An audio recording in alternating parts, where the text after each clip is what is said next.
በስመ አብ ወወልድ ወመንፈስ ቅዱስ አሐዱ አምላክ አሜን። ቸሩ መድኃኔዓለም አምላካችን ቅዱስ ስሙ የተመሰገነ ይሁን። አንደኛ ቆሮንቶስ የቅዱስ ጳውሎስ መልእክት ለቆሮንቶስ ሰዎች የተጻፈ ምዕራፍ 6 ቁጥር 1 እስከ መጨረሻው። እንግዲህ የሚነቅፉ ሰዎች ዘንድ ልትከራከሩ አትድፈሩ። ከጓደኛው ጋር በአመፀኞች ዘንድ ሊከራከር የሚችላልን? በደጋጎች ዘንድ አይደለምን? ከባልንጀራው ጋር ክርክር ያለው ቢኖርም በቅዱሳን ዘንድ ይከራከር። በሚነቅፉና በአመፀኞች ዘንድ ግን አይደለም። ቅዱሳን ሰውን ሁሉ እንደሚዳኙ አታውቁምን? እናንተ ሰውን ሁሉ የምትዳኙ ከሆናችሁ ይህን ትንሹን ነገር ልትዳኙ አይገባችሁምን? የዚህንስ ዓለም ዳኝነት ተዉትና በመላእክትስ እንኳን እንድንፈርድ አታውቁምን? ነገር ግን የዚህ ዓለም ክርክር ያላቸው ሰዎች ቢኖሩ በቤተ ክርስቲያን የተሾሙ የበታች ወንድሞች ይስሟቸው። ይህንንም የምላችሁ ስዘልፋችሁ ነው። እንግዲህ ከመካከላችሁ ወንድማማቾችን ከወንድሞቻቸው ጋር ማስታረቅ የሚችል ሽማግሌ የለምን? ነገር ግን ወንድም ከወንድሙ ጋር ይካሰሳል፣ ይህም በማያምኑ ፊት ይደረጋል። እንግዲህ ጸብና ክርክር ካላችሁ ከመጀመሪያው ጀምሮ ውርደት እንደሚሆንባችሁ አውቁ። እንግዲያማ እንዴት አትነጠቁም? እንዴትስ አትገፉም? አሁንም ቢሆን እናንተ አመፀኞችና ቀማኞች ናችሁ፣ እንደዚህም ወንድሞቻችሁን ትበድላላችሁ። አመፀኞች የእግዚአብሔርን መንግሥት እንደማይወርሱ አታውቁምን? አያስቷችሁ። ሴሰኞች ወይም ጣዖትን የሚያመልኩ ወይም አመንዝራዎች ወይም ቀላጮች ወይም በወንድ ላይ ዝሙትን የሚሰሩባቸውም ቢሆኑ ሌቦች ወይም ቀማኞች ወይም ሰካሮች ወይም ተሳዳቢዎች ወይም ነጣቂዎች የእግዚአብሔርን መንግሥት አይወርሷትም። እንግዲህ እናንተ እንዲህ ስትሆኑ እነማን ሆናችሁ? ነገር ግን በጌታችን በኢየሱስ ክርስቶስ ስም በአምላካችን መንፈስ ታጥባችኋል፣ ተቀድሳችኋል፣ ጸድቃችኋልም። በሆኑ ሁሉ ላይ ስልጣን አለኝ፣ ግን ሁሉ የሚጠቅመኝ አይደለም። ሁሉም ይቻለኛል፣ ነገር ግን በእኔ ላይ እንዲሰለጥን የማደርገው ምንም የለም። መብል ለሆድ ነው፣ ሆድም ለመብል ነው። እግዚአብሔር ግን ሁለቱንም ይሽራቸዋል። ስጋችሁም ለእግዚአብሔር ነው እንጂ ለዝሙት አይደለም፣ እግዚአብሔርም ለስጋችሁ ነው። ጌታችን ኢየሱስ ክርስቶስን ከሙታን ያስነሳው እግዚአብሔር እኛንም በካህሊነቱ ያስነሳናል። ስጋችሁ የክርስቶስ አካል እንደሆነ አታውቁምን? እንግዲህ የክርስቶስን አካል ወስዳችሁ የአመንዝራ አካል ታደርጉታላችሁን? አይገባም። ከአመንዝራ ጋር የተገናኘ ከእርሷ ጋር አንድ አካል እንዲሆን አታውቁምን? መጽሐፍ ሁለቱ አንድ አካል ይሆናሉ ብሏልና። ከእግዚአብሔር ጋር የተዋሃደ ግን ከእርሱ ጋር አንድ መንፈስ ይሆናል። ከዝሙት ራቁ። ኃጢአትን የሚሰራ ሰው ሁሉ ከስጋው ውጭ ይሰራልና፣ ዝሙትን የሚሰራ ግን ራሱ በስጋው ላይ ኃጢአትን ይሰራል። ስጋችሁ ከእግዚአብሔር ለተቀበላችሁት በእናንተ አድሮ ላለ ለመንፈስ ቅዱስ ቤተ መቅደስ እንደሆነ አታውቁምን? ለራሳችሁ አይደላችሁም፣ በዋጋ ተገዝታችኋልና። ስለዚህም እግዚአብሔርን በስጋችሁ አክብሩት። ስለ ቅዱስ ቃሉ ቸሩ መድኃኔዓለም ድጋሚ ቅዱስ ስሙ የተመሰገነ ይሁን። ኃይለ ቃሉ የቅዱስ ጳውሎስ ለቆሮንቶስ ሰዎች በመጀመሪያው መልእክቱ ላይ ሲወቅሳቸው ሲዘልፋቸው የጻፈውኑ በተለይ አንደኛ ቆሮንቶስ በቤተ ክርስቲያናችን ለምእመናን የሚሆኑ ብዙ ኃይለ ቃላት ያሉበት ክፍል ነው። ዛሬ ቤተ ክርስቲያናችን በቅዳሴ ሰዓት ከተነበበው ምንባብ አንዱ ይሄ ለቆሮንቶስ ሰዎች ቅዱስ ጳውሎስ የጻፈው ነው። ምናልባት በቅዳሴ ጊዜ ልብ ብላችሁ አድምጣችሁ ከሆነ ሰራዩ ዲያቆን ያነበበው ይሄንን ነው። ንፍቁ ዲያቆን ያነበበው ደግሞ ከያዕቆብ መልእክት በምዕራፍ 4 ላይ ያለውን ነው። ግብረ ሐዋርያት ደግሞ እንግዲህ በግብረ ሐዋርያት ምዕራፍ 6 ቁጥር 1 ላይ ያለውን የሰባቱን ዲያቆናትን ምርጫ የሚመለከት ኃይለ ቃል ነው። ወንጌሉን ደግሞ እንግዲህ ያስተውላችሁት ይሆናል ብዬ ተስፋ አድርጋለሁ። የቅዱስ ማቴዎስ ወንጌል ምዕራፍ 7 ነው የተነበበው። እነዚህ እንግዲህ እያንዳንዱ የራሳቸው ምክንያት አላቸው። ግን ከዕለቱ ትልቅ በዓል መካከል በቤተ ክርስቲያናችን እኛም እንደ ዝክረ ቅዱሳን ስንሰራቸው ከቆየናቸው ስራዎች አንዱ ቀንጥሏቸውም ይሆናል፣ በስህተትም ሊሆን ይችላል፣ በረሃብም ሊሆን ይችላል። ብዙ ወንድም እህቶቻችን ወደ ስህተት ገብተዋል። ከዚህ መካከል ግን እህቶቻችን ላይ ያለው በጣም ይከፋል። እንደምታውቁት መቼም የሰው ልጅ ከተፈጠረበት ጊዜ ጀምሮ ከኃጢአቱ ርቆ አያውቅም። ግን የቃየን ልጆችን አጋንንት ስተትን ኃጢአትን ሲያስተምሯቸው አብረው ያስተማሯቸው እያንዳንዱ ኃጢአት ዛሬ በዘመናችን በጣም ገናለች። ግን ድሮም ኃጢአት ነበረ፣ ዛሬም ኃጢአት አለ። ድሮም ጽድቅ ነበረ፣ ዛሬም አለ። ምንድነው ልዩነቱ ታዲያ ቢሉ ቀድሞ ደግ ዘመን ከተባለ ደግነቱ የጽድቅ መስፈርቱ መብዛቱ ሚዛን ላይ ሲቀመጥ ለምሳሌ 1 ኪሎ ግራም እና 1 ኪሎ ግራም ቢቀመጥ ይተካከላል። በአንዱ ኪሎ ግራም ላይ ግን 5 ግራም ቢጨምሩበትም ይህኛው ግራም የተጨመረበት ያመዝናል። እና ዘመናችን ኃጢአት መብዛቱ ነው የቸገረ ብያላ ምንም ግን ነውር የሚባል ነገር ጠፋ። ሰው በሐሳቡ የሚያስበው ነውር ነው ብሎ እንዲያስቡ ነው ስላላሳደግ ነው። እንደ ማህበረሰብ አሁን ብዙ ጊዜ ወደ ክፍለ ሀገር የተሄደ ለምሳሌ ገጠር እንደሆነ ኖርም የሚባል ነገር አለ። ማህበረሰቡ የሆነ ነገር ቢያደርግ ማህበረሰቡ ያገለኛል ብሎ ይፈራል። አባቶቻችን እግዚአብሔርን እንኳ ባትፈራ ሰውን ፍራ ይላሉ። በዚህ ዘመን ሰዎች ነውራቸውን ሰው እንዳይላቸው ሆን ብለው በአደባባይ ያሰጣሉና በተለይ መቼስ አሁን ወደ ስካንዲኔቪያን ሀገራት ሲኬድ ሰዎች በአደባባይ ወንድ ከወንድ ሴት ከሴት ጸያፍ ነገር ሲሰሩ ይታያል ተብሎ እዚህ ስንሰማ እንደነቃለን አይደል? መሀል አዲስ አበባ እንደዛ ይደረጋል። ዛሬ አይደለም ድሮ አይቻለሁ። አሁን ሰዎች መንገድ ለመንገድ እቤት እንኳ በስርዓት ሊያደርጉት የሚገባቸው ነገር በመንገድ ሲያደርጉ እናያለን። እና ትልቁ በዚህ ዘመን ኦርቶዶክሳውያን በጣም የተጎዳንበት ነውር ምን እንደሆነ አላወቅንም። ነውር ምን እንደሆነ አልተረዳንም። እና ለዛ ነው ሰዎችን በጣም ወደ ተሻለ ከተማ ሄደው አንድ ክርስቲያን በክርስትናው ጽኑ አለት ላይ ካልቆመ በቀር ከአንድ የገጠር ክፍል ወደ ወረዳ ከተማ፣ ከወረዳ ከተማ ወደ ክፍለ ሀገር ከተማ፣ ከክፍለ ሀገር ከተማ ወደ ክልል ከተማ፣ ከክልል ከተማ አጠቃላይ ወደ ሀገሪቱ ከተማ እንዲሄዱ አልመክርም። መቼም አንድ ሰው ከአርማጭሆ ጎንደር፣ ከጎንደር ባህር ዳር፣ ከባህር ዳር አዲስ አበባ ቢመጣ ያ መምጣቱ በራሱ ኃጢአት ነው አይባልም። ከዚህ ተነስቶ ኬንያ ቢሄድ ከኬንያ ፕሪቶሪያ ወይ ጆሃንስበርግ ሳውዝ አፍሪካ ቢሄድ ከዛ ተነስቶ አሜሪካ አውሮፓ ቢሄድ ቅዱስ ዳዊት ተናግሯል። ለእግዚአብሔር ምድር በምልአ ዓለም በሞላ የእግዚአብሔር ናት። ስለዚህ የትኛውም የዓለም ክፍል ላይ አንድ ክርስቲያን መኖር ይችላል። እዚህ ቦታ አትኖር ተብሎ አንድ ክርስቲያን ሊከለከል አይችልም። ያ እንግዲህ ግን ዞሮ ዞሮ ለኃጢአት ከሚያጋልጥ ስፍራ መራቅ ጥሩ ነው እና ራሱ ቅዱስ ጳውሎስም እንግዲህ የኛ ዘመን ታይቶት ይመስላል ክብራቸው በነውራቸው ሆዳቸው አምላካቸው ለፊልጵስዩስ ሰዎች ይጻፈላቸው ኃይለ ቃል አለ። ክብርና ነውርን መለየት ጥሩ ነው በጣም። አሁን በዚህ ዘመን በጣም በትልቁ ከተፈተንበት ነገር መካከል ትልቁ ዝሙት ነው። ዛሬ የተነበቡን ምንባባት ሁሉ ይህንን የተመለከቱ ናቸው በአብዛኛው። አሁን የሚያነበብኩት ምንባብ ብዙ ኃይለ ቃላት አሉት፣ ግን ሁለት የጎሉ ነገሮች አሉ። አንደኛው ይሄ ክርክርና እርስ በርስ መነቃቀፍ ወንድም ከወንድሙ ጋር። እንዲያውም ትናንትና ዛሬ ታችሁ ከሆነ ያ መከረኛ ፌስቡክ ስከፍት በዚህ አሁን የኦሮሚያ ቤተ ክህነት ተብሎ እንግዲህ ቤተክርስቲያን ስትታወቅ ከረመች። ልክ እሱ በቀደም ይሁን ትናንት ሁሉም መጥተው ይቅርታ ጠየቁ ተባለ። እንግዲህ እነዚያ የወጡት ሁሉ ተመለሱ ተባለ አይደል?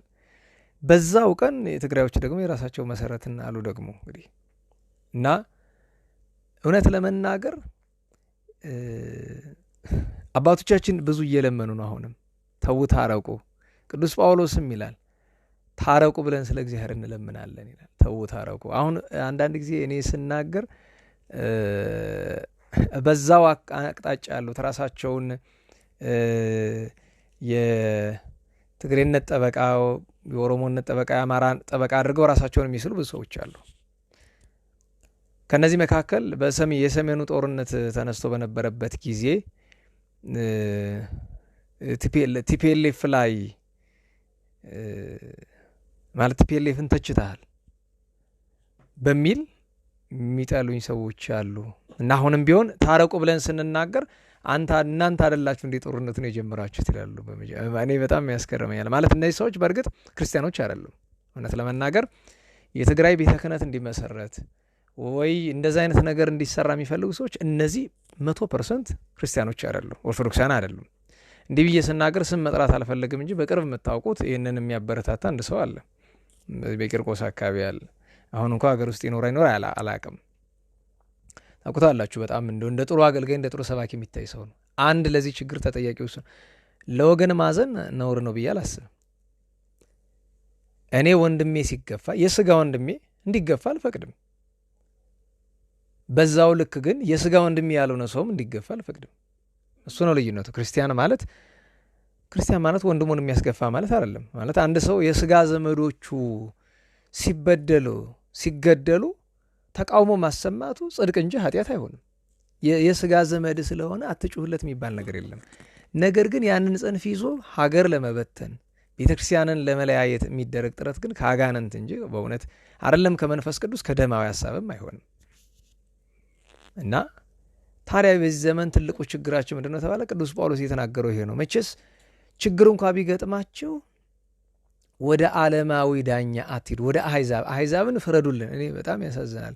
ስንኳ ምእመኑ ካህናት ፍርድ ቤት ለፍርድ ቤት ሲዟዟሩ ነው የሚውሉ። ሰባኪ ሆኖ ታውቃላችሁ፣ ፍትሐ ነገሥት ክህነት ያለው ሰው ነው እንዲህ ሲያረግ ቢገኝ ክህነቱ ይያዛል። እዛ በኋላ መቀደስ አይችልም። ካህን ዲያቆን ሆኖ መቀጠል አይችልም። እስከዚህ ድረስ። እሱ ብቻ አይደለም፣ እኔ የሆነ ነገር ተደርጎ ባይ ፍርድ ቤት ምስክርነት ቢጠራኝ ተገድጄ ካልሆነ በቀር ወድጄ መመስከር አልችልም። ካህን እንደዚህ አይሆንም። በምድራዊ ፍርድ ቤት ካህን አይከስም። ሊከሰስ ይችላል። ዞሮ ዞሮ መቼስ ሰው ተከሰሃልና ከተባለ የትም ቢሆንም ሄዱ አይቀርም። ክስ ተከስ ራሱ ግን ሄዱ አይከስም። ቤተ ክርስቲያን የራሷን ነገር የምታሟላበት የምታሳካበት የራሷ ይሄ መንፈሳዊ ፍርድ ቤት የሚባል በስም ደረጃ እንሰማለን።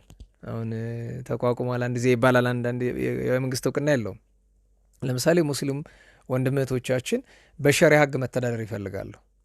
አሁን የሸሪያን ሕግ እኛ እንደ ክርስቲያኑ ነን ስናየው ደስ አይለንም። እነሱም ደግሞ በዛ ሆኖ የእኛን ሕግ ሲያዩት ደስ አይላቸውም። የታወቀ ነው። ግን ዞሮ ዞሮ አንድ ሙስሊም በሸሪያ ሕግ መዳኘት ከፈለገ ማን ይከለክለዋል? አንድ ኦርቶዶክሳዊ በፍትሐ ነገሥት ሕግ በፍትህ መንፈሳዊ መዳኘት ከፈለገ ማን ይከለክለዋል? ይሄ እኮ መንግስት እውቅና መስጠት አያስፈልገውም። ቤተክርስቲያኗ የራሷን ፍርድ ቤት ለማቋቋም ለምንድን ነው የመንግስት እውቅና የሚያስፈልጋት? ስለዚህ ሰው ጸብ ይላሉ አባቶቻችን፣ ግጭት፣ የግለሰብ ግጭት መጀመሪያ መብረጃው መንገድ መተው ነው። እዚያው ላይ እርስ በርሳቸው ተነጋግረው መፍታት ነው። እርስ በርሳቸው ካልፈቱት ባልንጀራ ይፈታዋል። ክርስቲያን ኦርቶዶክሳዊ ባልንጀራ ቤተሰብ ይፈታዋል። ከዚህ ሁሉ ከአቅም በላይ ከሆነ ወደ ማንም ሄደ? ወደ ነፍስ አባት ካህን ይፈታዋል።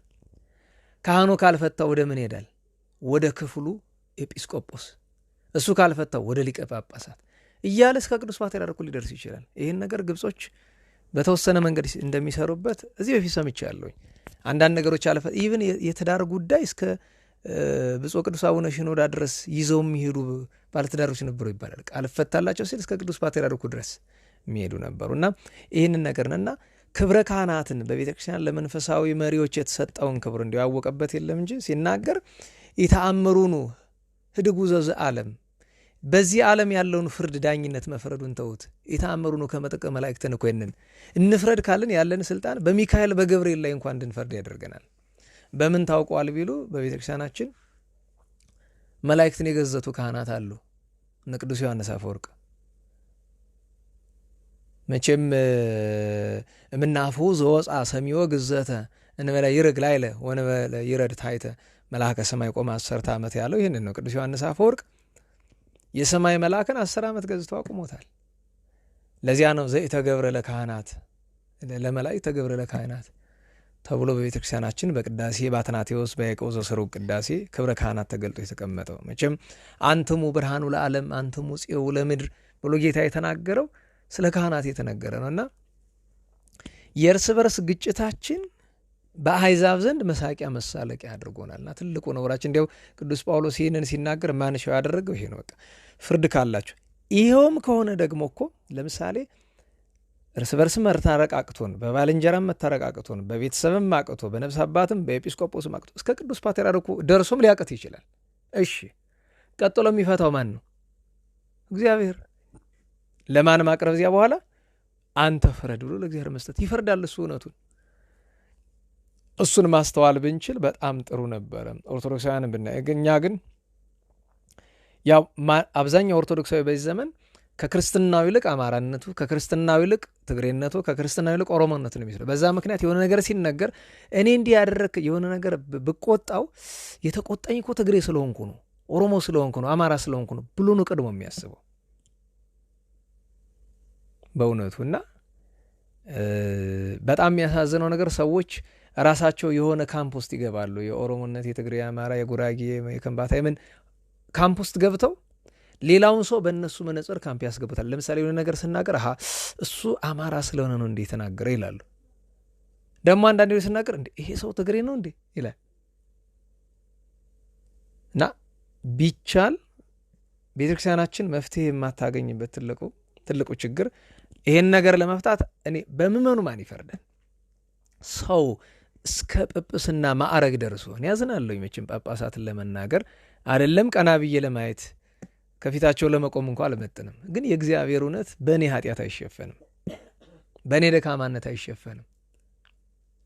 አሁን እነዚህ የራሳችን ቤተ ክህነት እያሉ ቤተክርስቲያንን ለመገነጣጠል ጥረት የሚያደርጉ ሰዎች እኔ በግልጽ ብትጠይቁኝ የኢትዮጵያ ኦርቶዶክስ ተዋሕዶ ቤተክርስቲያን ከግብፅ መለየቷ ከማያስደስታቸው ሰዎች አንዱ ነኝ። በግልጽ ማንነጋገር ግብጾች አመፀኞች ናቸው ምናምን ብዙ ነገር ይባላል።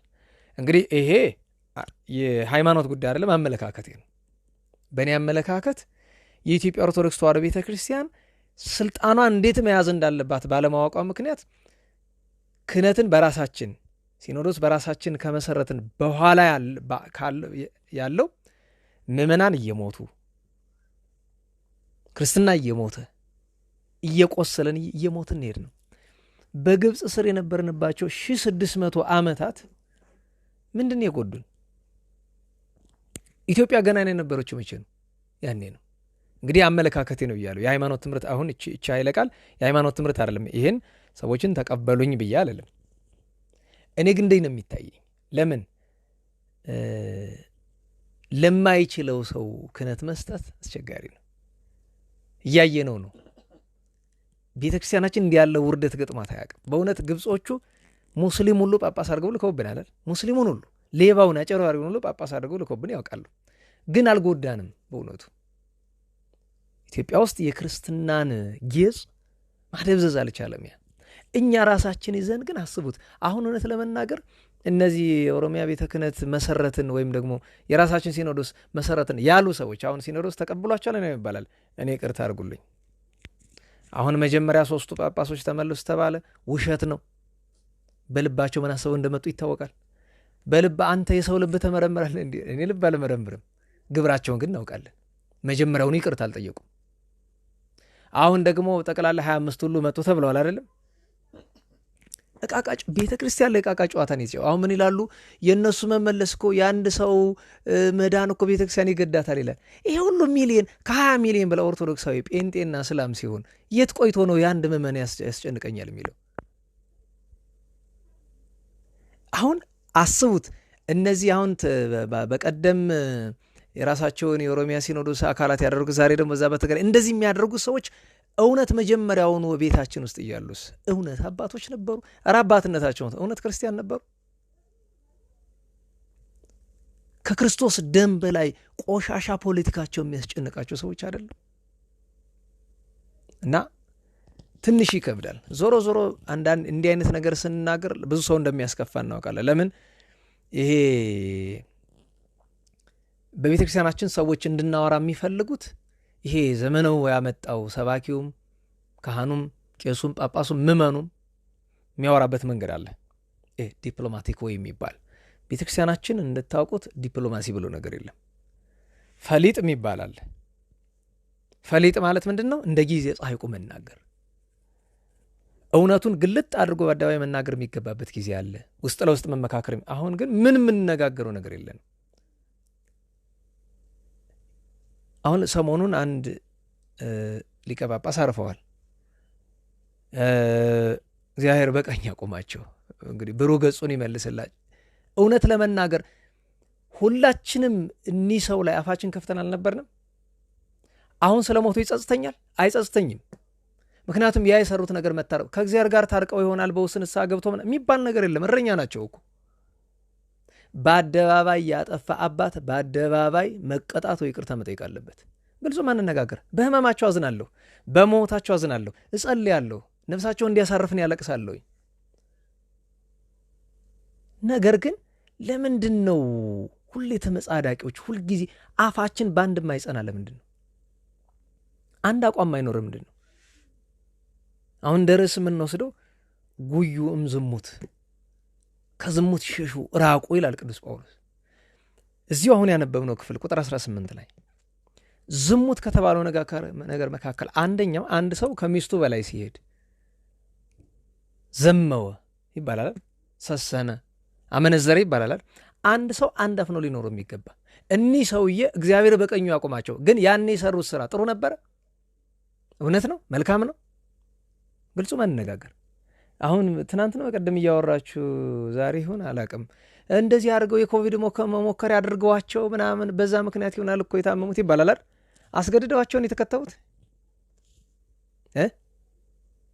እውነት ለመናገር ክትባቱ በጣም ጎጂ እንደነበር አሁን ዓለም አምኗል አይደል? ክትባት የሚያስገድዳል። አሁን አንዳንድ ሀገራት ያልተከተባ እናስገባ የሚለው፣ ለምሳሌ አሜሪካ የራሷን ዜጎች ባይከተቡም ታስገባለች፣ የእሷ ዜጋ ካልሆነ ግን ሳይከተብ አይገባም ይባላል አይደል? ክትባቱ ጎጂ እንደሆነ አሁን ኦፊሻሉ ነው አይደል? ያኔ ስንናገር ግን ይህንን ለመገልበጥ የለም ጥሩ ነው፣ ጥሩ መሆኑን በምን አውቀው ነው? ሰው ይቅርታ አድርጉልኝ፣ የሞተ ሰው መውቀስ በባህላችን አልተለመደም አይደል? ይሄ ግን የቤተክርስቲያን ጉዳይ ነው። እግዚአብሔር አሁንም በቀኙ ያቁማቸው፣ ኃጢአትም እንዳለባቸው ያቅልላቸው፣ ከእሳት ራትነት ይሰውራቸው።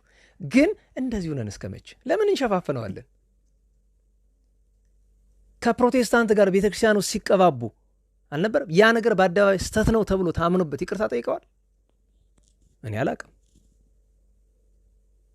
ለዛ ነው እስከ መቼ ሰው ሲሞት ያን ሁሉ አፋችን ለውጠን፣ አሁን እንኳ ራሱ እነዚህ የኦሮሚያ ቤተ ክህነትና የሚሉት ቢሞቱ እንኳ አሁን ሁሉ ሰው ተለውጦ እንዴት ያሉ ጥሩ ሰው ነበሩ እንዲህ ብሎ ሞቱ ምናል። ይሄ ምንድን ነው የሚባለው? ቆሻሻ አፍነት ነው። እግዚአብሔር አንድ ነው። የእግዚአብሔር እውነትም አንዲት ናት።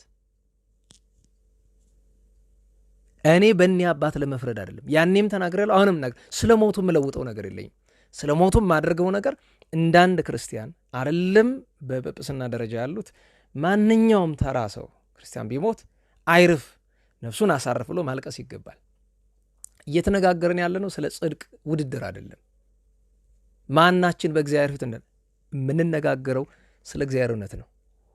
ቆሻሻነትን እያሰብኩ አይደለም የምናገረው። የእግዚአብሔር ሰው ቃል እግዚአብሔር ከጀመረ የእግዚአብሔር እውነት ማሰብን ያለበት። አይ ራሴን እያሰብኩ እናገራለሁ ከለ አረፈው መቀመጥ ነው። ምክንያቱም የእግዚአብሔር እውነት በእኔ ልክ ከተለካ ወትሮውኑ አረፌ መቀመጥን ያለብኝ። እኔ ምንድነኝ? እግዚአብሔር ነው የሚመረምር። በጣም መጥፎ ነገራችን ይሄ ነው፣ መታወቅ አለበት። ምክንያቱም እኔ ሞቱ ተባለ እዛ መከረኛ ሰው ሁሉ የሚጽፉበት ፌስቡክ ላይ ነፍሳቸውን እግዚአብሔር ያሳርፍ ብዬ ከመጽሐፍ በቀር ሌላ ምንም ማለት አልፈለኩም። ወሬ ሰው ማለት ነገር ብዙ ነገር እናውቃለን እኮ የምናውቀውን። እኛ እኮ ምንጮሆ በአደባባይ ወጥቶ ምእመኑን ስለጎዳው ነገር፣ በአደባባይ ወጥቶ ቤተክርስቲያንን ስላዋረዳት፣ ከእግዚአብሔር ስላጣላን ነገር ነው የምንነጋገረው እንጂ በግል እኮ ሌላ ብዙ ነገር አለ። አሁንም ነገ አንዱ ጳጳስ ሲሞት እንደዛ እያልኩ ያለሁት ነገር እግዚአብሔር አንድ ነው። የእግዚአብሔር እውነትም አንዲት ናት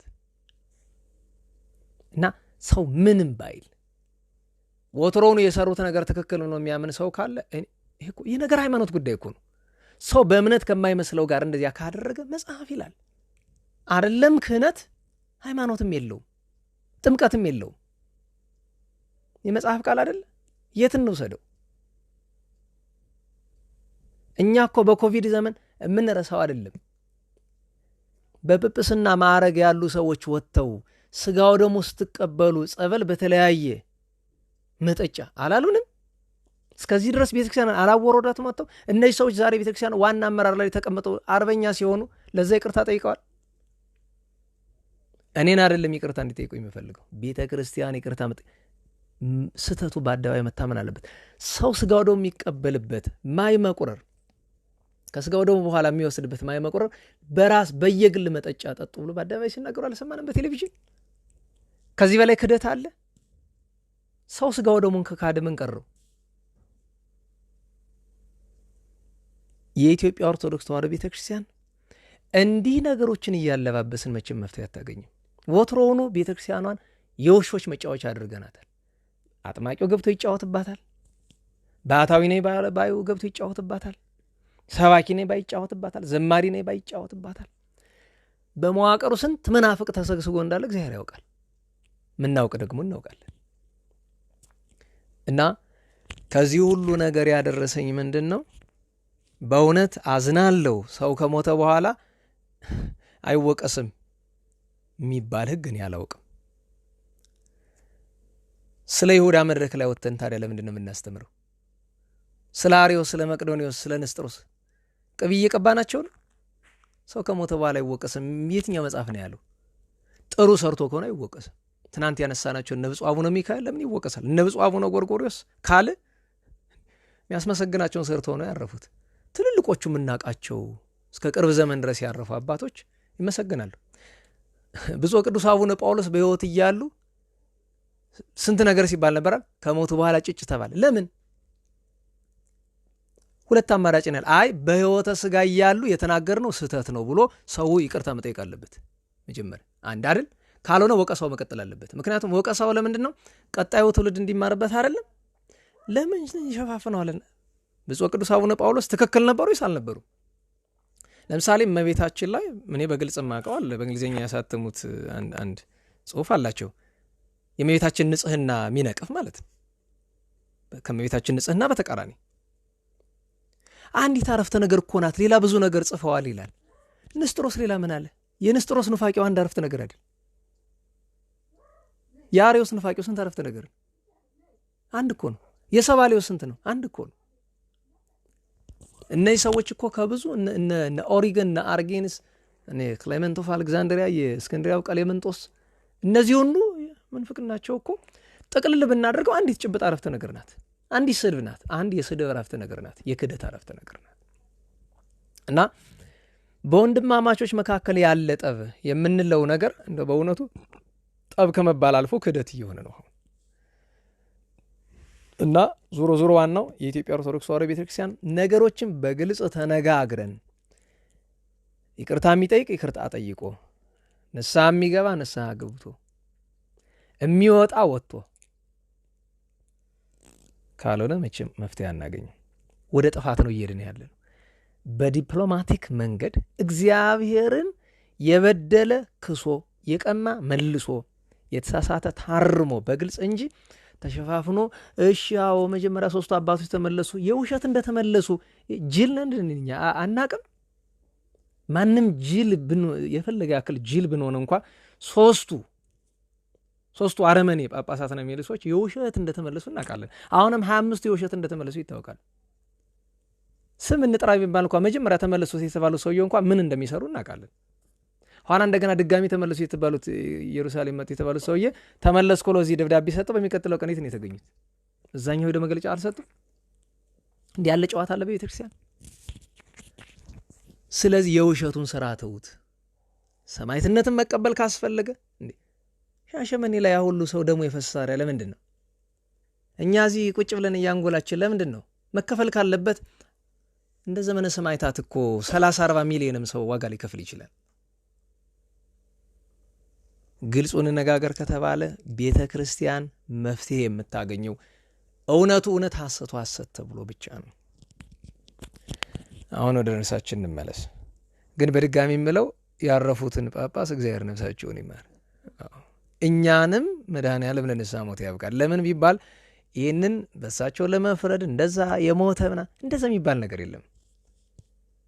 ስህተት ከሆነ ቆመው መናገር የለብንም። ሰው እሳቸው መናገር ያቆመ ታመው ሲተኙ ነው። ታመው ስለተኙ ማናቆም። አርዮስ ታሞተኛ ተብሎ ይቆማል ነገሩ? አይቆምም። ከአርዮስ ጋር አነጻጽረካቸው ምናምን አይደለም። ያ ሌላ ይሄ ሌላ ነው። ግን ወጣም ወረደም የነገር ሃይማኖት ጉዳይ ነው ነገሩ። ለሁሉም ወደ ርዕሳችን እንመለስ። ቅዱስ ጳውሎስ ከዝሙት ሽሹ ብሎ ከተናገረላቸው ኃይለ ቃሎች አንዱ ዝሙት ይሄ ነው። በቃ ሰው ተሳስቶ ከነበረ ተሳስቼ ነበር ብሎ ይቅርታ መጠየቅ አለበት። ቃሉን ከመለወጡ ማለት ርኩስ ያለውን ሰው ቅዱስ ለማለት፣ ክፉ ያለውን በጎ ለማለት ይቅርታ መጠየቅ አለ። ለምን? ኢሳይያስ በትንቢተ ኢሳይያስ ምዕራፍ 7 ቁጥር 20 አካባቢ የተጻፈ ኃይለ ቃል አለ። ክፉን በጎ በጎውን ክፉ ለሚል ሰው ወዮለት፣ ጨለማውን ብርሃን ብርሃኑን ጨለማ ለሚያደርግ ሰው ወዮለት ተብሏል። ትናንት ጨለማ ያልነው ዛሬ ብርሃን ካልን ምን አግኝተን ነው? ስለዚህ ትናንት ተሳስተናል። ንስሐ መግባት አለብን። በአደባባይ ላይ የተናገርነው እኔ ትናንት ለተናገርኩት ነገር ይቅርታ አልጠይቅም። ምክንያቱም በእኔ ያየሁትን ስህተት ነው የተናገርኩት። አሁንም እደግመዋለሁ።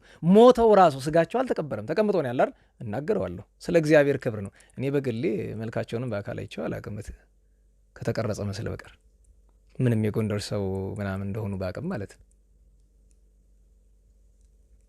እና አንዱ ይሄ ነው። ዝሙት ማለት እሱ ነው። ትናንት ሌላ ዛሬ ሌላ። ትናንት ስንነቅፈው የነበረውን ሰው ስለታመመ ስለሞተ ብቻ ልናወድሰው አንችልም። ልናዝንለት እንችላለን፣ ልንጸልይለት ይገባል። ስለታመመና ስለሞተ ግን ቃላችን ለምን እንለውጣለን? ካልሆነ አይ በአደባባይ ወጥቶ አይ ትናንት እንዲህ ያለው እኛ ስህተት ነን፣ እሳቸው ትክክል ነበሩ ይህን ማድረጋቸው ብሎ ይቅርታ ጠይቆ ከዚያ በኋላ መወዳደስ ይቻላል። እና እሱን ማስተዋል ጥሩ ነው። ከዝሙት አንጻር ብዙዎቻችን የምናስተውለው የምንመለከተው የሥጋ ዝሙትን ነው። በቤተክርስቲያናችን ከእግዚአብሔር ውጭ ሌላ አምላክ የሚያመልክ እሱ ዝሙት ነው።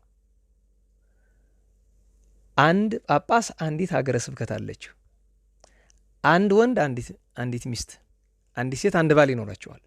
ከዚያ ውጭ ቢሄዱ ዝሙት ነው።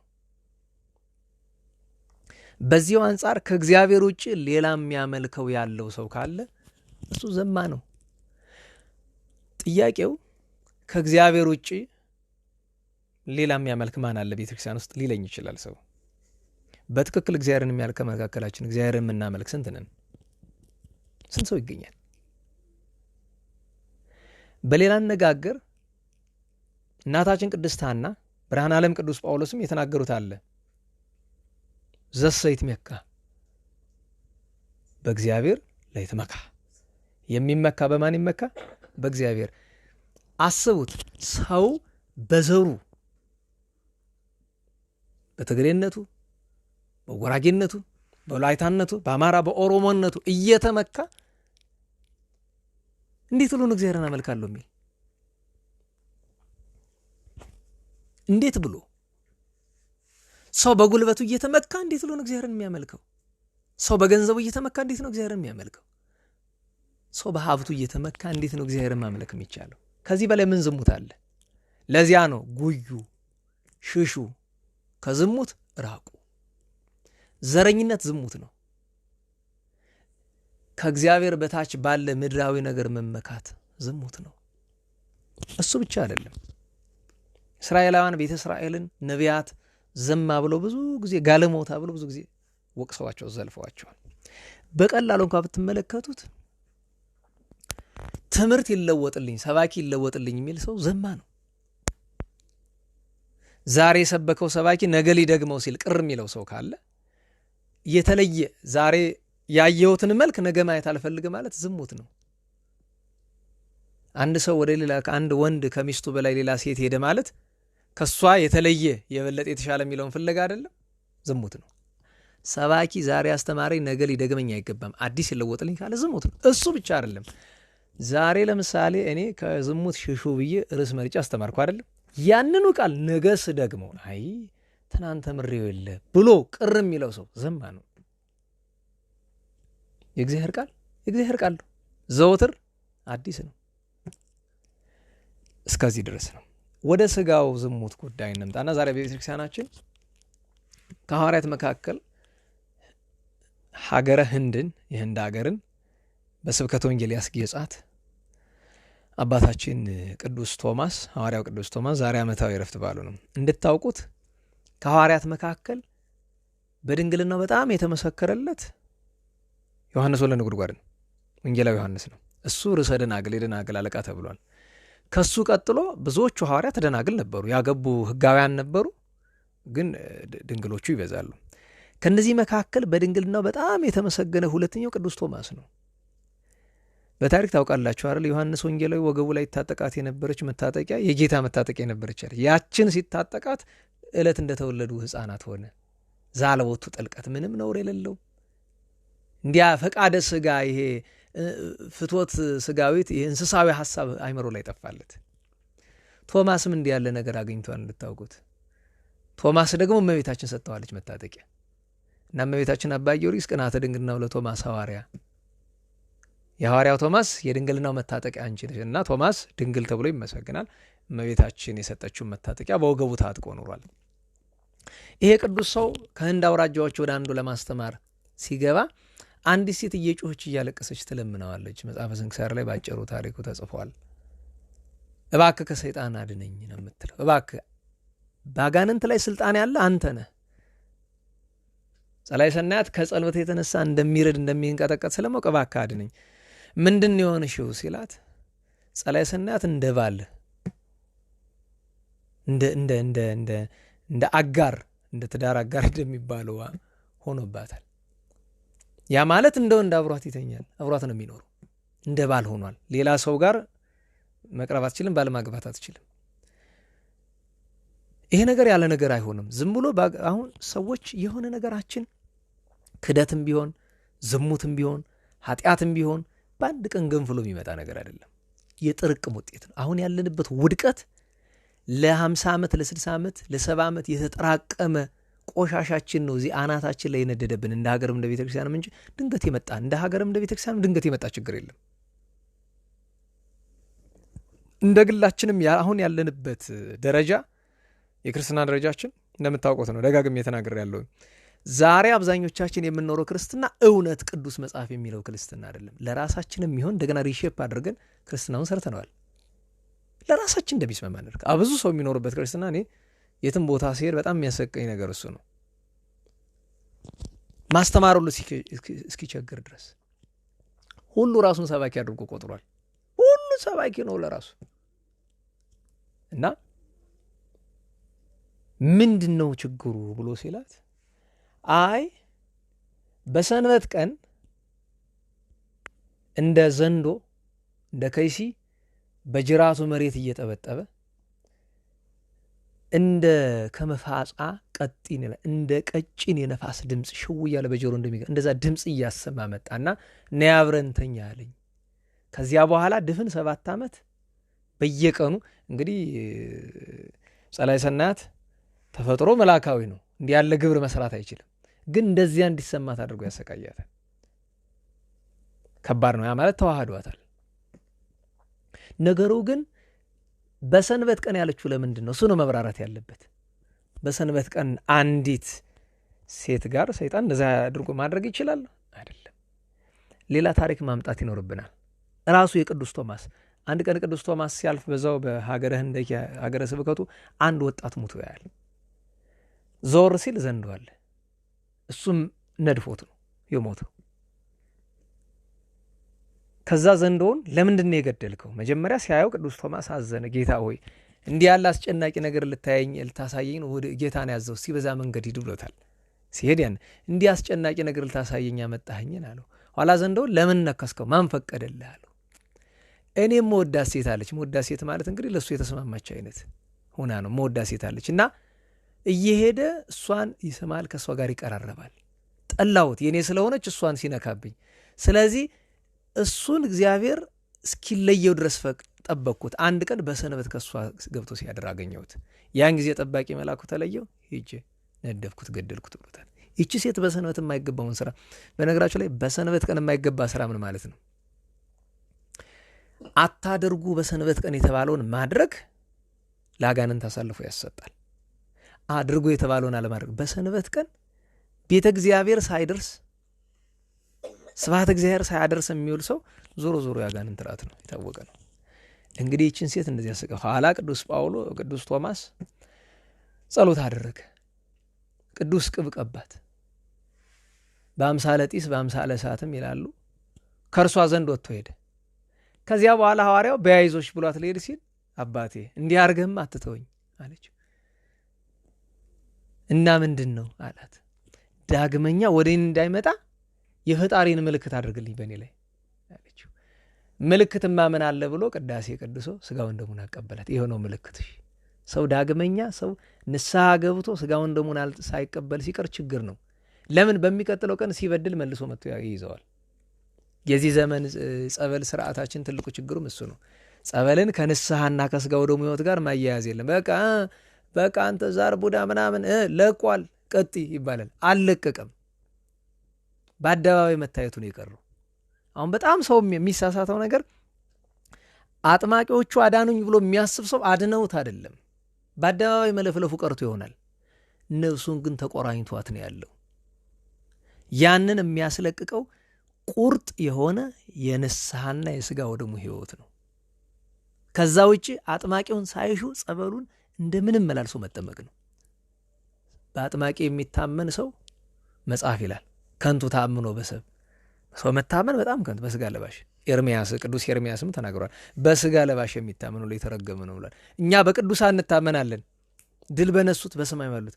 በምድር ብዙ ጻድቃን እናውቃለን፣ ብዙ። እኔ በአንዱም አልታመንም፣ ያድኑኛል ብዬ ጸሎታቸው እንደሚጠብቀኝ ያውቃለሁ። በእነሱ ግን አልታመንም። ለምን? እነሱ ስነገ ቢወድቁ እግዚአብሔር ካልደገፋቸው ድል የነሱ ቀን ግን እንታመንባቸዋለን። ድል ሳይነሱ ግን አንታመንባቸው። መጽሐፍ ይላል እናከብራቸዋለን፣ ጸሎታቸውን እንሻለን። ግን ማመን የሚለው ነገር አንድ ሰው የማይወድቅ ነው የሚታመን፣ የሚወድቅ አይታመንም። እና ያን አድርጎ ሥጋ ወደሙን ሰጥቷት በሰላም ሄዳለች። ይህ ተአምር የተደረገበት ቀን ዛሬ እንግዲህ በሰንበት ቀን በዝሙት የምትኖር ሰው ስለሆነች ከሰይጣን ጋር ዝሙት እስከ መስራት ደርሳለች 7 ዓመት ሙሉና ያንን ሐዋርያው አድኗታል፣ አስለቅቆላታል፣ እንዲህ ያለ ኃይል አድርጎላታል። ዋናውና የዛሬው ትልቁ በዓል ግን የአባታችን የቅዱስ ባጥል ነው። እኛ እንግዲህ በዝክረ ቅዱሳን ሰራነ ብሎ ለማውራት አይደለም፣ በእውነቱ ማውራቱ አያስፈልግም። ግን የሰራው እግዚአብሔር ስለሆነ ገንዘቡም የምእመናን ነው፣ ስራውም የእግዚአብሔር ነው። እኛ በመሃል ቤት ወሬ ነጋሪዎችን እንጂ ሌላ ነገር የለንም። እና ባለፉት ጥቂት ወራት ከወርኃ ነሐሴ ጀምሮ እስከ ጥቅምትና እስከ ኅዳር ድረስ ሞክረን ነበረ የተወሰነ ስራ። ከሰራነው ስራ አንደኛው በልማድ ሴተኛ አዳሪ የሚባል ቃል አለ። ሴተኛ አዳሪ የሚለው ቃል በተደጋግሜ እናገራለሁ፣ ጸያፍ ቃል ነው። ማለት ዝሙት በምን ቋንቋ ነው ሴተኛ ተብሎ የሚገለጠው? ሴተኛ ማለት ሴታዊ፣ ሴት ልትሰራው የምትችል ነገር ነው እስከማውቀው ድረስ አይደል? እንጀራ መጋገር ሴተኛነት ነው። በአብዛኛው ሴት ልጅ በተፈጥሮ የተሰጣት ነገር አለ። መጽነስ፣ መውለድ፣ ማጥባት፣ ማሳደግ ሙያ አላል። ሴትነት የሚመለከት ነገር አለ፣ ወንድነት የሚመለከት ነገር አለ። የጋራ የሆነ ነገር አለን። ደግሞ ሴትና ወንድ የሚመለከት ነገር ደግሞ አለን። እኛ በዚህ ጄንደር ኢሹ በሚለው በዓለም ሕግ እኛ የምንመራ ሰዎች አይደለም። ዛሬ እንኳን አንዳንዶቹ ገብቶዋቸው ነቅተው አንዳንድ የስነ ልቦና አስተማሪዎች ተሳስተናል፣ የቤት ስራ ለወንድ አይሆንም፣ በተፈጥሮ የተሰጣት ለሴት ነው። በቃ ማለት የሴትና የወንድን በጄንደር ኢሹ በዚህ በጾታ ርዕስ ተብሎ እንዲቀያየሩ ተደረገና ዓለም ተበላሸ፣ ተግማማ። አንዲት ሴት ወጥ ስለሰራች ተናቀች ነው በእውነቱ። ያ ማለት ወንድ ሴት ልጅ እየሰራች ወንድ ልጅ አይገዛት አይደለም። ጊዜው ካለው አቅሙ ካለው ሊያግዛት ይችላል። ነውርነቱ እሱ አይደለም። ነገር ግን ከመብት አንጻር ታይቶ አንዲት ሴት ወጥ መስራት ግዴታዋ አይደለም፣ እንጀራ መጋገር ግዴታዋ ነው። ይህን ማወቅ አለብን። ለምን ቢባል ፈረንጆቹ አሁን የተደረሱ የፈረንጅ ሴቶች ምንድን ነው የሚሉት? የመጽነስ ግዴታ የለብኝም፣ ከፈለክ ራስ አድርገው፣ ካልሆነ ሄደና እዛ ምናምንቴ እዛ እንደ ዶሮ ጫጩት በምናምንቴ አስፈልፍላ አምጣው እየተባለ እንደዛ ነው። ከዛ ነውር አልፈው ወንድ ከወንድ ሴት ከሴት ከዚህ ሁሉ ጸያፍ ነገር ተደረሰ። ቅድም ብያለሁ፣ ነገርን ስለምንሸፋፍን ከእግዚአብሔር ክብር ይልቅ የራሳችን ክብር ስለምንጠብቅ በጣም ነውረኞች መሆናችንን ለመጋረድ ስለምንሞክር ከምንም በላይ ደግሞ አፋዊ በሆነ ነገር እርስ በርስ በመሞጋገስ ስለምናምን እግዚአብሔርን የሚያስቀይመው ነገር ቦታ ስለማንሰጠው ሁሉም ሰው የመሰለውን ነው የሚያወራ። እግዚአብሔር ምን ይሻል ብሎ የሚጠይቃል። በያዘው መጽሐፍ እንኳ ገሃነመ እሳት እንደሚወርድ አያውቅም።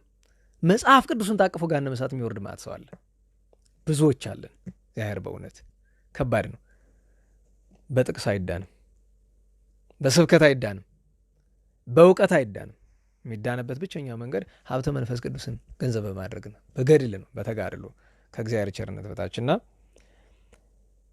በመጀመሪያ ትልቁ መታረም ያለበት ነገር ሴተኛ አዳር የሚለው ቃል በራሱ ቃሉም ጸያፍ ነው፣ እንደ ቋንቋ አይገልጥም።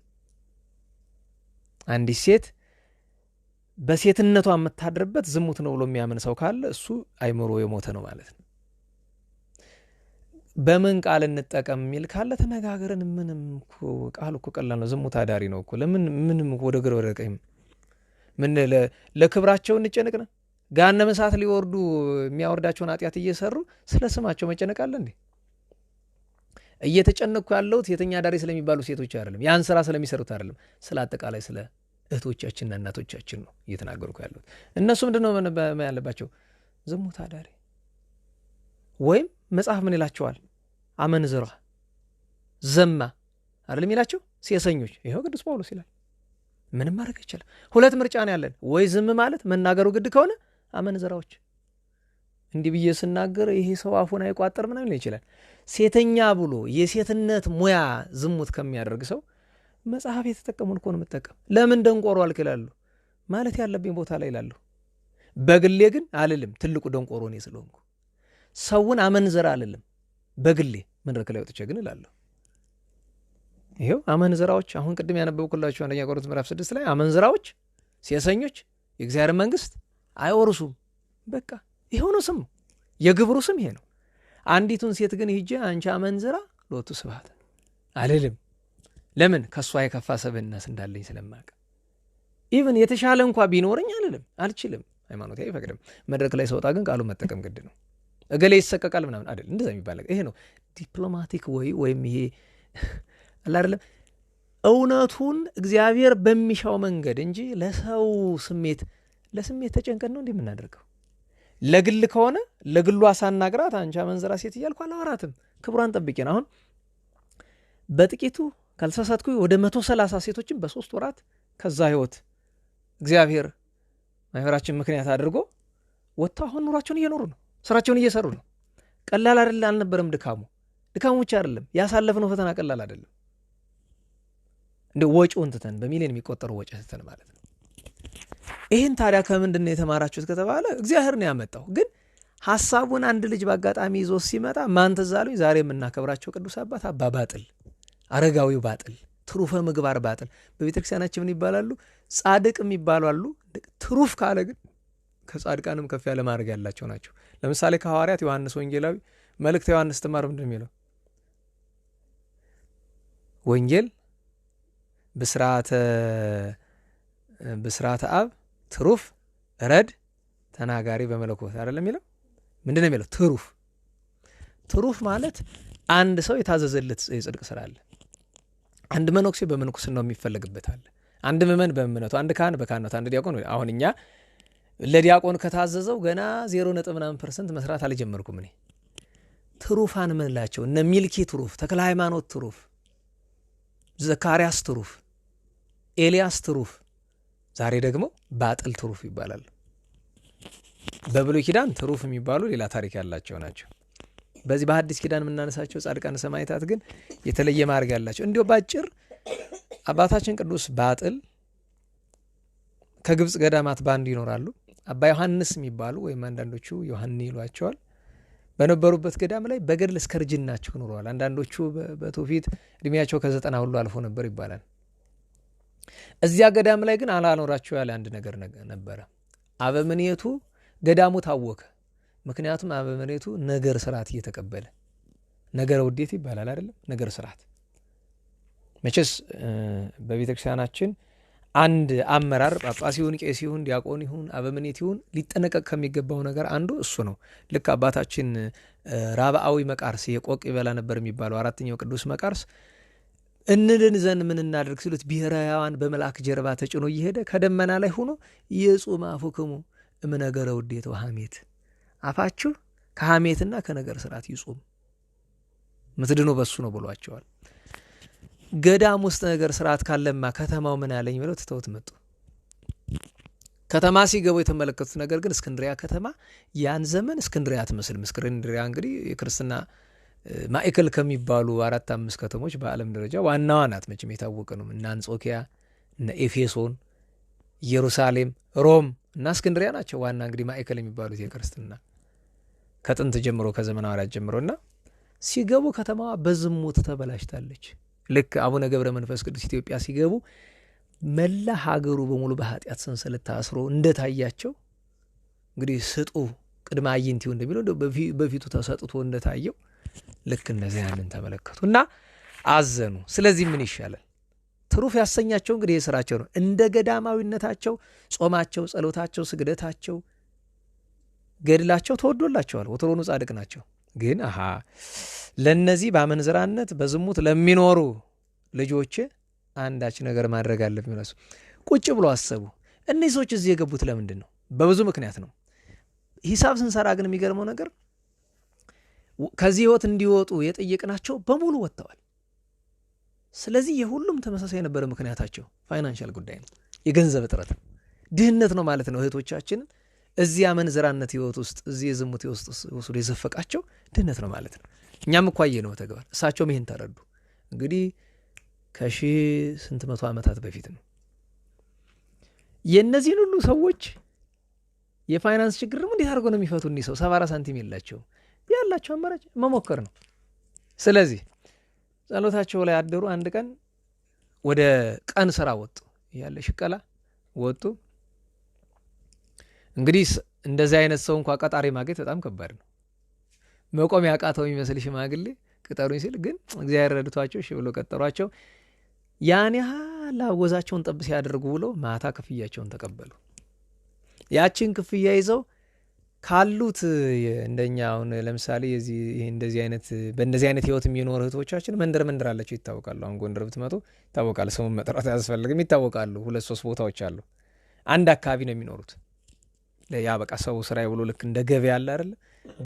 ገበያ አንድ ቦታ ላይ የሚቋቋም ሰው በዛው ሁሉን ሸምቶ እንዲሄድ ነው። ልክ እንደዚህ የኃጢአት ገበያ ማለት ነው ጎንደር ላይ። አሁን እኔ እንጃ እዚህ የመሀል ሀገሩን አላውቅም፣ ግን ጎንደር ላይ እንደዛ ነው።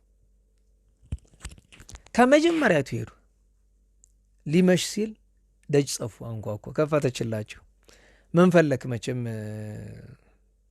አንቱታ በእኛ ቋንቋ ነው፣ በእነሱ ቋንቋ አይኖርም። በዚያውም ላይ መቼም ስለዚህ አገር አይ ምን ፈልገው ነው እንበል እስቲ በእኛ ቋንቋ። እንደዚያ ወንዶች የሚፈልጉት ነው እንጂ ሌላ ምን ለምን እንድታስገባቸው ሌላ ነገር ቢሉ አታስገባቸው። ኖ ገባ ገንዘቤን ከከፈልከኝ ምን አገባኝ። ትልቁ ነገር ምንድን ነው? እንደዛ አይነት ቤት ውስጥ ግባ በባል እኔ አልገባም። ለምን? እዛ ውስጥ ያለውን ጠላት አንችለውም እኛ። እሳቸው ግን ከማዕረግ ከፍ ያሉ ናቸውና እሳቸው ሲገቡ ያ ጠላት ወጥቶ ይሄዳል። እሷን ጧት ማታ ያንን የሚያሰራት ማለት ነው። ከዛ ገብተው ጸሎት አድርገው ያችን ይሰጧታል። ብሯን ለእሳቸው ለራሳቸው ሽምብራ ቂጣ ለቁመተ ስጋ ያክል ይቀምሳሉ፣ ይሰጧታል። እዚህ ህይወት ውስጥ ለምንድን ነው የገባሽ? ቢቸግረኝ በይ እኔ ገንዘብ ሰጥሻለሁ ያሉ እሷን ያን ቀን ያስተዋታል። በሚቀጥለው ቀን አንዲቱን እያሉ ኋላ ግን ይህን ስራ ከሰሩላቸው በኋላ ምን ይሏቸዋል? መቼስ የእውነተኛ ክርስትና መገለጫው እሱ ነው። አሁን እኔ ቅድም ማህበራችን እንዲያደረግ ምናምን ብዬ ብዙ አወራሁ። ደግነቱን ያለ መስራት፣ ሰሪውን ያለ መሆን፣ እግዚአብሔር መሆኑና ሌሎች ሰዎች መሆናቸው በጀ እንጂ ያችን ሴት ምን ይሏታል? በይ ባጥል ይሄ ሽማግሌ መነኩሴ እንዲያደርግልኝ ብለሽ እንዳታወሪ፣ ያወራሽ እንደሆነ ትፈተኛለሽ፣ መከራ ይመጣብሻል እያሉ ሁሉንም እየገሰጹ ነው የሚሄዱ። ኋላ ወሬው የተሰማ ምንድን ነው? አንድ መነኩሴ ከገዳም ከበረሃ መጥቶ ደግሞ በአንዲቱ አይጾናም፣ ቀን በቀን ዘማዎችን እየቀየረ እነሱ ጋር ነው የሚያደር። ከዛ በከተማው መታማት ዛሬ የማቴዎስ ወንጌል ምዕራፍ 7 የተነበበበት ምክንያት አይታችሁት ከሆነ ማቴዎስ ወንጌል ምዕራፍ 7 ቁጥር 1 ምንድን ነው የሚል ተዝም ይላችሁ ከሆነ ብዙ ሰው መድረክ ላይ ቆመን ስንሰብክ አሁን ቅድም የተናገርኩትን ነገር ነፍሳቸውን ይማርና በሳቸውን በሌላ የተናገርኩትን ነገር ስንናገር ምንድን ነው የሚለን? ሰው አትፍረዱ አይደል? አንዱነት እንድታውቁ ፈልጋለሁ። አንድ ሰው ልብ ብላችሁ አስቡት፣ መድረክ ላይ ወጥቶ አትፍረድ የሚባል ነገር አለ? ሊያስተምር መድረክ ላይ ወጥቶ ምንድን ነው ስራው? ጌታችን መድኃኒታችን ኢየሱስ ክርስቶስ አሌለ ከመጽሐፍት ፈሪሳውያን ወዮላችሁ ሲል እየፈረደ ነው አይደለም? ነው። ቅዱሳን ሐዋርያት ሲያስተምሩ እየፈረዱ አልነበረም? ነው። ሰው መድረክ ላይ ከቆመ መፍረዱ ግድ ነው። ሰዎችን በኃጢአቱ መዝለፉ ግድ ነው። በግል ህይወት ቢደረግ ግን ጌታ እዚያው ላይ ምንድን ነው የሚለው? እንዳይፈረድባችሁ በማንም ላይ አትፍረዱ፣ በሰፈራችሁት መስፈሪያ ይሰፈርላችኋል። እንዲያውም ቀጥሎ ምንድን ያለው? አንተ በጓደኛ አይን ላይ ያለውን እድፍ ላውጣልህ ለምን ትለዋለህ? በአንተ አይን ላይ ምሰሶ ሳለ ቅድመ አውፅ ሰሮ የማይንከ ከሱ ጉድፍ ይልቅ አንተ አይን ላይ ትልቅ ምሰሶ አለ፣ እሱን አውጣ መጀመሪያ። ያዚያ በኋላ ወንድምህን አጥርተህ ታያለህ ይላል። ይሄ የተነገረው በግል ስለሚደረግ ባልንጀራን ላለማማት በባልንጀራ ላለመፍረድ ነው። መድረክ ላይ ወጥተን ታዲያ ምን እናስተምር? ስህተቱን ገልጠን አስተምረን ካላረምን ታዲያ ምን እናደርግ ነው መድረክ የምንወጣው? አንዳንዶቹ ምን ይላሉ? ዝም ብሎ የቅዱሳንን ታሪክ ማተረክ እንዲህ ብሎ ነገር አለ። አሁንስ ምንድን ነው እያደረግኩ ያሉት? የእነሱ የሚተረክበት ምክንያት ምንድን ነው? እኛ እንድንገሰጽበት አይደለ? ታዲያ ዞሮ ዞሮ ተግሳጽ የሌለው ትምህርት የለማ። ሰው ያማቸዋል። ከማማት አልፎ አንድ ቀን ሰብሰብ ብሎ ጠበቋቸውና ና እስቲ ወደ ሽማግሌ ሆና በባጥልና ምቶ አንተ ሚስት ማታገባ ቆብህን ጥለህ እንዲህ አድርገህ የምታዋርደን፣ ልብ በሉ የምታዋርደን። እሳቸውን እንዲያዋርዱት ክርስትናው ከተማው የዛን ጊዜ እስክንድሪያ ተበላሽቶ ነበር ይባላል። ምን አሉ ይባላል? እናንተ የሚያምራችሁ መነኩሴ አያምረውም? መነኮሳት ተቃጥለው የሞቱ ብሎ እግዚአብሔር ፈጥሯል። ሚስት አገባ ትሉኛላችሁ። አዎ አንድ አግብቼ ምናልባት በሚስቴ ተክዛለሁ። አዎ ችግር የለውም። ግን ማን ነው እናንተ ፈራጅ ያደረጋችሁ? ፈራጁም አንድ እግዚአብሔር ነው። የፍርዲቱም ቀን አንዲት ናት። ዞር በሉልኝ ብለው ከሁሉም የሚገርመው ነገር ብዙ ስድብ ተቀብሏል። አንድ ቀን ከአንዲቱ ዘማ ቤት አድረው ሲወጡ ደግሞ አድረው ነው የሚወጡ። ምክንያቱም ሙሉ ሌሊት ሲጸልዩ አድረው ነው የሚወጡት እዚያ። ምክንያቱም ያ የወጣው ጠላት ተመልሶ እንዳይገባ ሲወጡ ያችን ሴት የለመዳት ሰው ይመጣል። ይሄ ሰው እስከ መቼ ነው ቤተ ክርስቲያንን የሚያዋርዳት ብሎ በጥፊ መታቸው። እኔን ግራ የሚገባኝ ይሄ ሰው ሊቀድስ ነው እንደሚገባ ማለት አንዳንዴ ምንድን ነው በግል ህይወታችን በመድረክ መቼስ በግል ህይወታችን ሰዎች ላይ የምንናገረው ነገር ጌታ ቅድም የተናገረው ሰው ነው። ቅድም አውጥ ሰሩ የማይነከ እኔ ቅዱስ ሰው አንዲቱ እንዲያውም በጣም አላስችላት ብሎ አባ ባጥል እኮ እናንተ እንደምትሉት አይደሉም፣ ጻድቅ ናቸው፣ እኛን እኮ ከዝሙት ነው የሚጠብቁን ብላ ብትናገር አበደች። ታይ ብለዋል፣ እንዳትናገሩ ክብሬ እንዳትገልጡ ብለዋል። ሌሎች ከዚህ ህይወት የወጡት በሙሉ እንደነሱ እንዳናብድ ብለው እሳቸው እየተሰደቡ ዝም እየሰሙ መጨረሻ በአታለቻቸው አንዲት የሚያድሩባት ቦታ ላይ እዚያች ላይ አንድ ደግ ሰው ነበር ይባላል የሚያስተውላቸውና ሊጠይቃቸው ሲሄድ አርፈው ሰግደው አገኛቸው። ከቤታቸው መድረክ ላይ አንድም በታውፊት እጃቸው ላይ ጨብጠውት የሚባላል እንዲህ የሚል ቃል ተጽፎ ተገኘ። ኦ ሰብአ ዛቲ ሀገር ኢትኮንኑ መነሄ ከመ ኢትኮንኑ እምቅድመ ይብጻ ጊዜሁ። የዚች ከተማ ሰዎች ሆይ ያለ ጊዜው እንዳይፈረድባችሁ በማንም ላይ ከቶኑ አትፍረዱ የምትል ነገር ጽፈው ነው ያረፉት እሳቸው። ከዚያ ቢጠና በከተማ የነበሩ ዘማት እኩሎቹ ገዳም ተገኙ። አስተምረው እንመንናለን ያሉትን ገዳም እናገባለን ያሉት በትዳር እንዲህ አድርገው ከእስክንድሪያ የዝሙት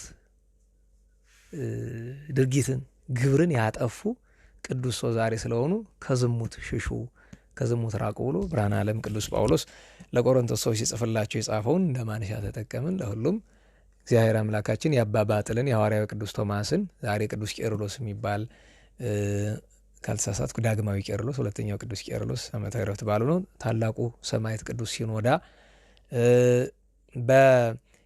በኢየሩሳሌም የነበረ አባ አርሞን የሚባል እንግዲህ የጵጵስናን ነገር ባውቅ ከፈለጋችሁ በኢየሩሳሌም አባ አርሞን የሚባል ሊቀ ጳጳስ ተሾመ። ከዛ ከመነኮሳት 4 መረጠ። ደህና የሚላቸውን የተማሩትን 4ቱ አንዱ አጋኒዮስ ይባላል፣ ሁለተኛው አውንድሪዮስ ይባላል፣ ሶስተኛው ብንዲዮስ ይባላል፣ አራተኛው ባስሊኦስ ይባላል። 4ቱን መረጣቸው። በሉ ኤጲስቆጶስነት ላይ ሾማቸው ነው አላቸው። አራም ፈልግም አሉ። አይ ግድ ነው ብሎ ሾማቸው። ከዛ በኋላ በሉ አንተ የገሌ ሀገረ ስብከት ጳጳስ ነህ፣ አንተ የገሌ ሀገረ ስብከት ብሎ 4 ሀገረ ስብከት ሰጣቸው። እነዛ ሀገረ ስብከቶቹ ግን አንድም ክርስቲያን የለም፣ የአረማውያን ሀገር ናቸው። ሄዳችሁ አስተምራችሁ አሳመናችሁ ተሾሙባቸው። ያመነ ህዝብ ላይ መሾም ቀልድ ነው። ሄደ አስራተ ለመብላት ምን ጭንቅ አለው? በዚህ ዘመን እገሌ ተሾመ ይባላል፣ አለቃም ተሾመ፣ ጳጳስም ተሾመ። አንድ ያመነው ማህበረሰብ ይሄዳል፣ አገረ ስብከቱ ላይ ቁጭ ይላል፣ ደሞዙን ይበላል። አዝናን እየስናገር በደሞዙ ቀንቻ አይደለም። ምን እየተሰር የት አሉ መከራ የሚቀበሉ ሐዋርያ አገልግሎት የሚያገለግሉ አባቶች አሉ። ግን ብዙዎችን በአካባቢያችን ስናያቸው መኖረ ጵጵስናቸው ቁጭ ብለው ደሞዝ መብላት ነው። 4ቱም ሄደው ተሰቃይተው አጋኒዮስም፣ አውንድሪዮስም፣ ብንዲዮስም፣ ባስሊኦስም ተሰቃይተው ተገለዋል። ግን አሳምነው መጨረሻቸው ሰማዕታት ነው ጳጳሳታችን። እነዚህ ሁሉ ዛሬ ዓመታዊ በዓላቸው ነው። እግዚአብሔር አምላካችን የሁሉንም ቅዱሳን ጸጋ በረከት ያሳትፈን፣ በሰላም በቸርነቱ ጾሙን ያስፈጽመን። ስብሐት ለእግዚአብሔር ልዑል ወለወላዲቱ ድንግል ወለመስቀሉ ክቡር ዘጻሳይል አሜን። በቸርነቱ ይማረን።